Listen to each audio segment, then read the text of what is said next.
Bama's got a big recruiting weekend in Tuscaloosa, and some of the best players that are in the transfer portal coming to the capstone. We're going to talk about that right here on Cover Crimson, brought to you by our great friends at mybookie.ag. Use the promo code NEXTROUND, and we'll take good care of you, including a 300% deposit match for casino games and 50 free spins. All that coming up here on the show. Clint Lamb, Mick Gillispie. Let me hit our open.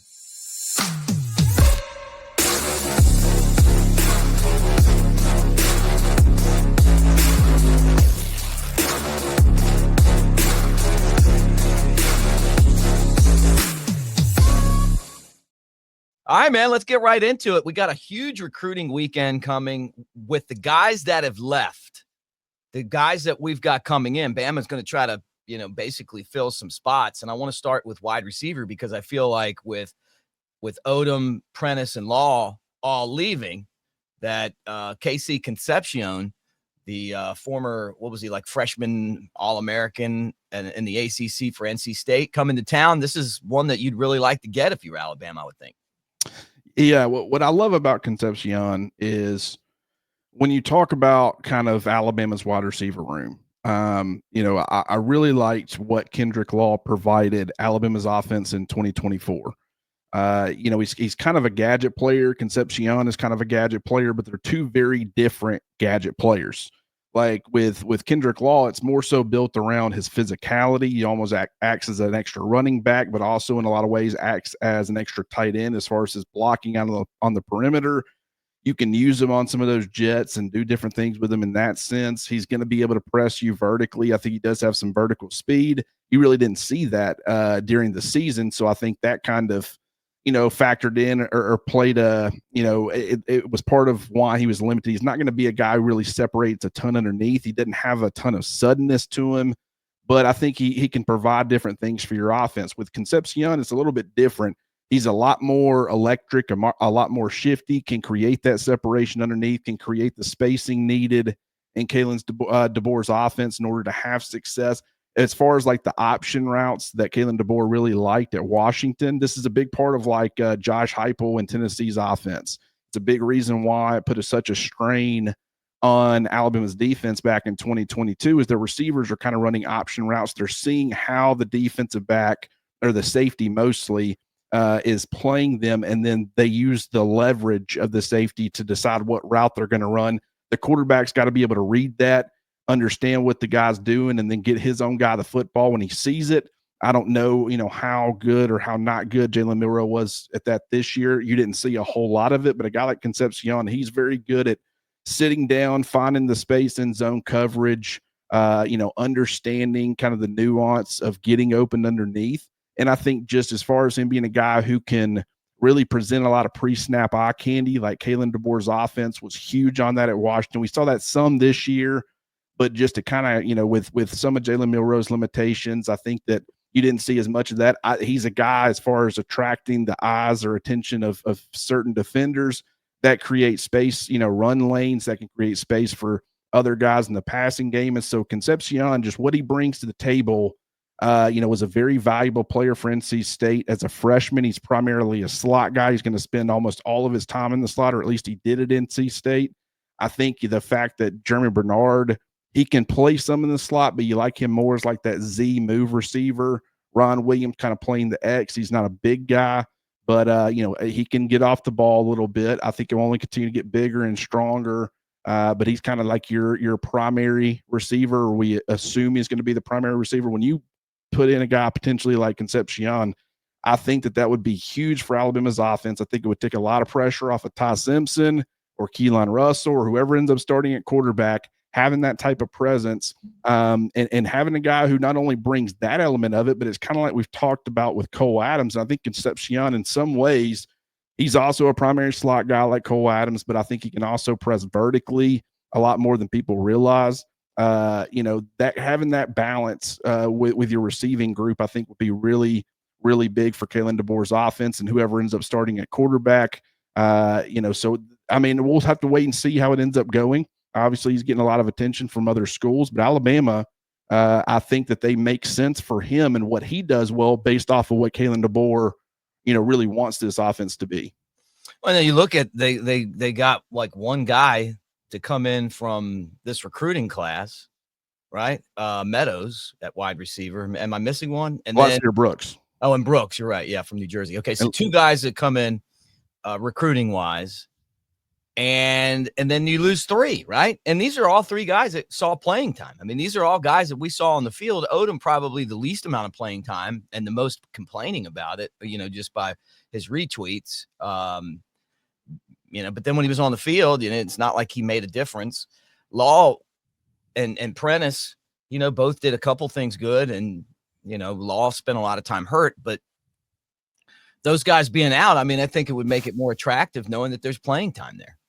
I mean, there's certainly, and I guarantee you, Concepcion doesn't just want playing time. He wants to be kind of a feature piece in an offense. I think he would be. There's room. We've seen it with Washington's offense. When you've got the right quarterback, you've got the right offensive setup.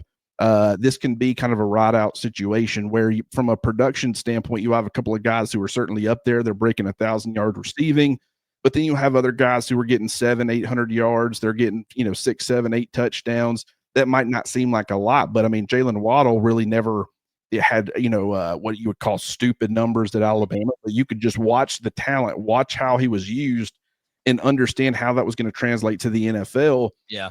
Kind of be, it's a kind of a similar situation with Washington's offense last year. There's room for multiple receivers to thrive, and it's all about putting your skill set on display and how much can an offense put you on display for NFL evaluators. And I think that Kalen DeBoer, we've already seen it.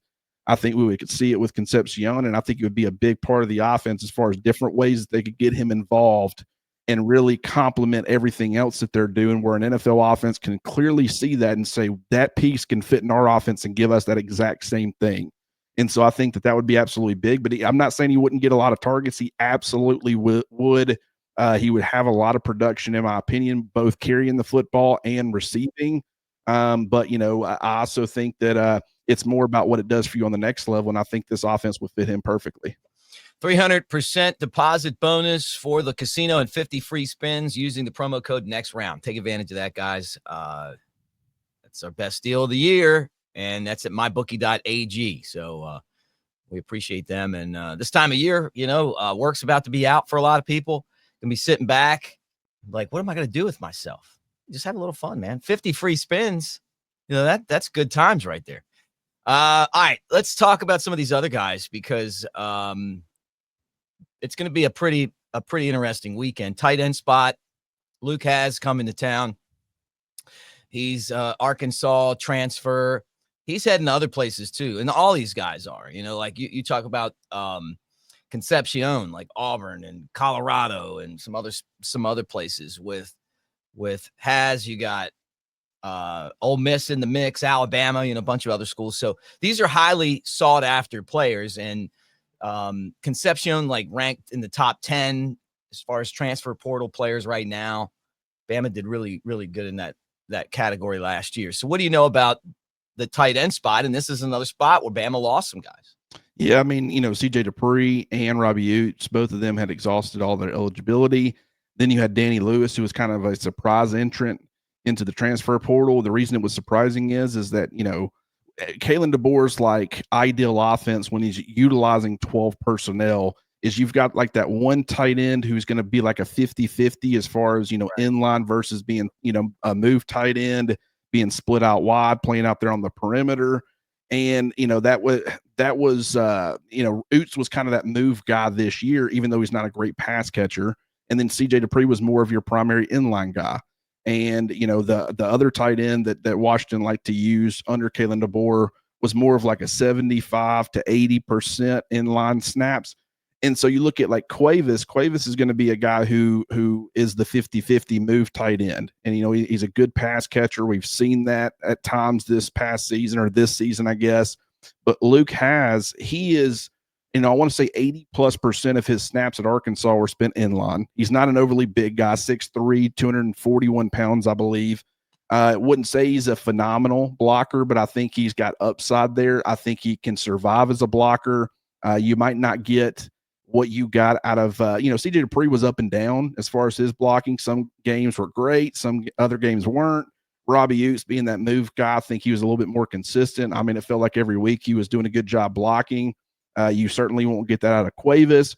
But if you don't have a, volume quarterback, essentially being your primary ball carrier, and maybe, the run game is more complementary to what you're doing in the passing game, and defenses have to account for that more, then there will be opportunities in the run game, whether the blocking out there with the tight ends isn't as good as it was this year, or it is. I mean, either way. So with Hasz, it's like, I really like what he provides. He's got great football IQ, and if you're going to play tight end, you're not going to win with speed. You're not, or at least most of them aren't, unless you're like a Kyle Pitts type. But it's more nuanced as far as understanding what defenses are giving you. Kind of like what I was talking about with Concepcion, where he understands how to sit down in the spacing or the spaces that zone coverage gives you. He understands leverage and how to use that against defensive backs. Hasz kind of understands that as a tight end. I do think Arkansas did a really good job as far as scheming things up for him to get what seemed like fairly easy touchdowns, but I also think he did a good job of understanding how he could capitalize on some of those opportunities. And so when you look at Cuevas and what he's probably going to provide Alabama's offense from a skill set standpoint, and then you look at Hasz and what he could potentially provide it, being more of that inline guy, I think that would be absolutely perfect. He'll get moved around more than he did at Arkansas, I guarantee you, because in my opinion, he will be the primary tight end if he chooses to come to Alabama. But I also think when you're running kind of that 12 personnel stuff, he's going to be a guy who's very comfortable playing inline, and he can provide not only some blocking, even though, like I said, it's not great, but more so he provides a pass catching threat. And in Kalen DeBoer's offense, what they want to do with their tight ends, and it's something that they weren't really able to do this year, is they want to be able to stretch you vertically and horizontally and then create spacing for other guys. I think, getting a guy like Hasz, he has the ability to do that. It will really open up a lot in the passing game for others, as well as, getting Hasz quite a few targets. Obviously, he's not going to be a guy who gets 70 targets more than likely.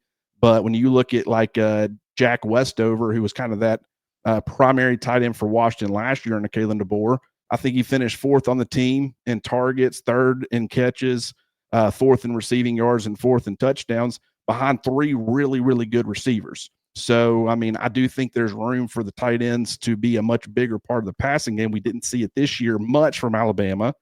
It was more so just trying to catch defenses off guard and doing something more complimentary. But I think that, there's room for that position to be a much bigger part of the offense moving forward. Has spent some time injured last year.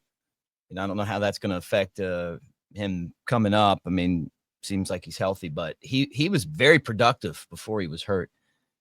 It's always interesting to see why these guys transfer too. Like you saw flashes of him being really good, and then he gets hurt, and now he's in the transfer portal. Now, the last guy I want to talk about is a guy who probably should have just came to Alabama in the first place.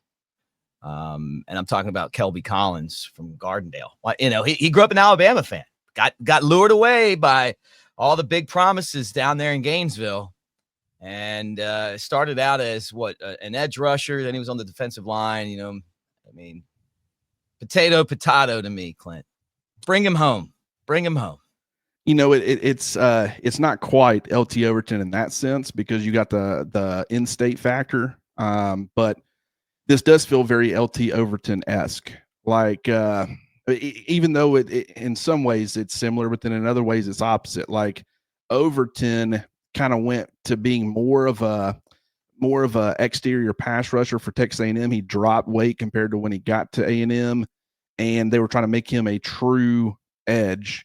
I think the bandit position was perfect for him because it's kind of that blend. Like, you need to be a bigger body guy. You need to be able to hold up against the run. You don't need to be playing a whole lot of wide nine technique and all that stuff. But at the same time, you're going to be playing primarily on the edge. You need to, you're going to be playing in a 2-point stance. You got to be comfortable doing that.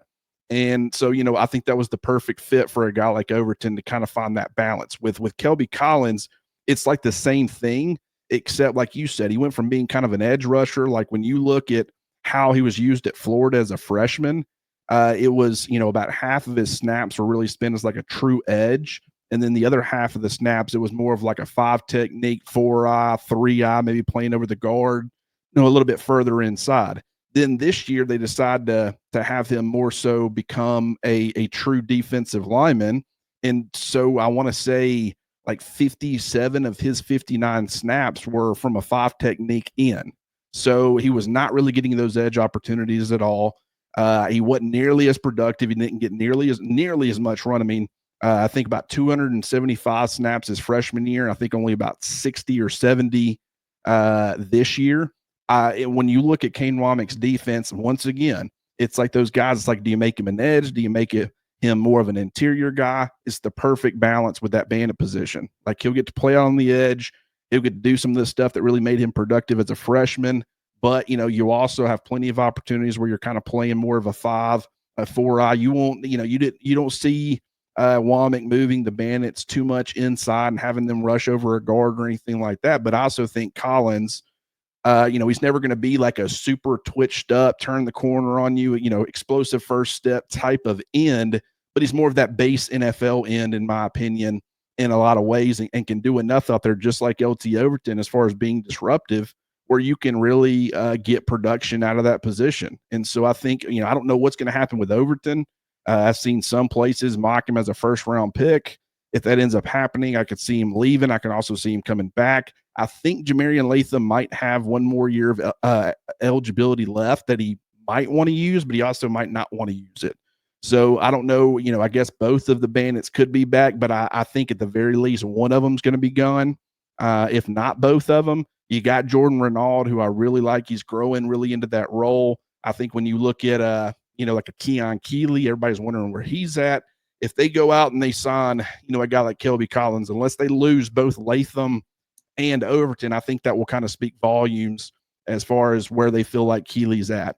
So we'll kind of have to wait and see. But Collins, the fact that he's kind of an in-state product, he kind of wanted to go to Alabama.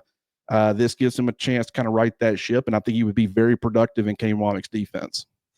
Awesome. I'm sure this is the start of a lot of this going on, right? And the transfer portal. And, how likely is it to see more players jump into the portal?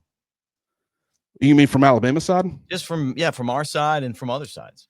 Oh, no, yeah, it's just really just getting started. Right now, that kind of the battle, in my opinion, obviously the timing of it's very strange because, you got bowl games coming up. You got guys that want to stay committed to their team through that.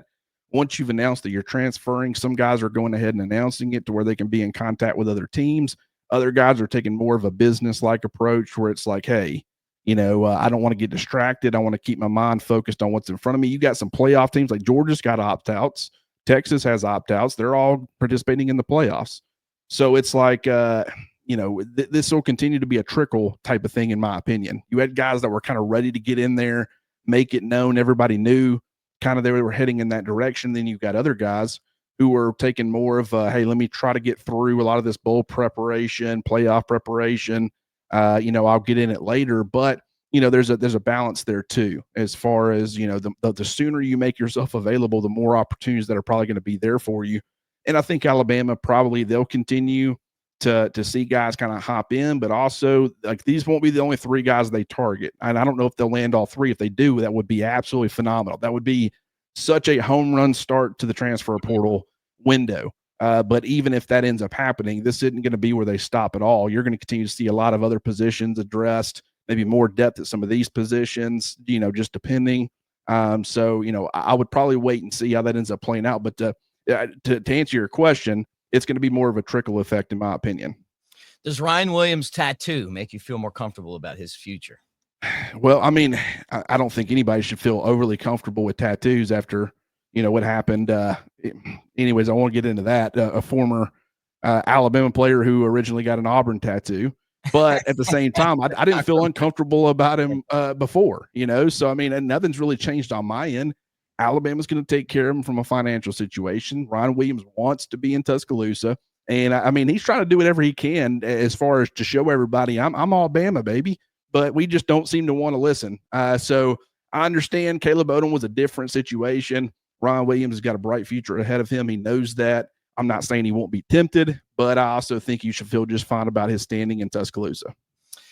CoverCrimson.com. I've been on there a lot lately, Clint, and I'm checking out all the stuff you're doing, including updating all the transfer portal news, obviously coming and going, keeping an eye on the recruiting, which is at a pause right now. But that'll pick back up again in January and February. And then, a lot of other stuff. Yeah, a lot of stuff going on just with the transfer portal, basketball season. We're in the thick of that, so that's going to be continuing. You got the bowl preparations, and we'll be talking about, depending on who opt-outs and who's available and all that stuff, we'll be breaking down, the positives of this, where they can maybe look, maybe some things that you might end up seeing. So there's so many different angles to cover on all this stuff. Now that this is going to be Kalen DeBoer's first full off season where he got to participate in everything, first window with the transfer portal, early signing period, all that. This to me, it's not, I'm not saying that this is everything, but this is the most important off season for him as far as his transition to taking over for Nick Saban. Mm-hmm. And we'll have to see how it looks next year, but I really like where things are trending. I like the styles of player that they're targeting. It's clear what the vision is. And I think that's really going to make a huge difference for Alabama in 2025. I mean, this was a talented roster this year, one of the most talented rosters. And I think the coaching staff was really good too. But I don't think people fully understand how difficult it is to kind of build your identity around certain guys and their skill sets compared to what you want and how it's supposed to look. I mean, we saw Tommy Rees even with Jalen Milroe. He had never seen a quarterback like that, even though he had Tyler Buckner, who was kind of a volume runner as well. Having what Jalen Milroe brought to the table and all the skills that he has that other quarterbacks don't, that took Tommy Rees quite a bit of time to start getting used to. It took Nick Sheridan and Kalen DeBoer a lot of time getting used to it. But, and I still don't think that they ever fully got used to it to the extent or really figured out how to properly utilize everybody that they had. But as they get their styles of player that they're more comfortable with, I think the product on offense is going to look a lot better. The same can be said for Womack and the defense. So this, for an Alabama fan's perspective, this is the offseason you need to be paying attention to because this is going to be very, very important. Congratulations to Jalen Milroe won the William V. Campbell Trophy. That's the top student athlete based on academic success, football performance, and leadership. So congratulations to him. We'll keep an eye on whether he's going to play in the bowl game or not and what's going on around this program, and that'll all be at covercrimson.com. Make sure you guys like and subscribe to the YouTube channel. We've been killing it over here. Some of you guys agree with my hot takes this week. I was pretty fired up about not getting into the college football playoff.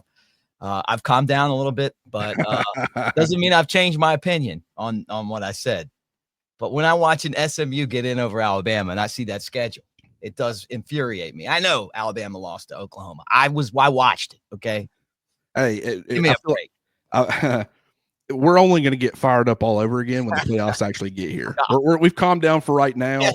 Let me watch. Especially, man, SMU. You better hope you go to work because if you don't look good, we're going to be here ready to pounce on that opportunity. And it's not just them; it's Indiana. It's Notre Dame. It's Boise State. It's Arizona State. We're ready to hop on some people. But for now, we've calmed down a little bit. Yeah, right.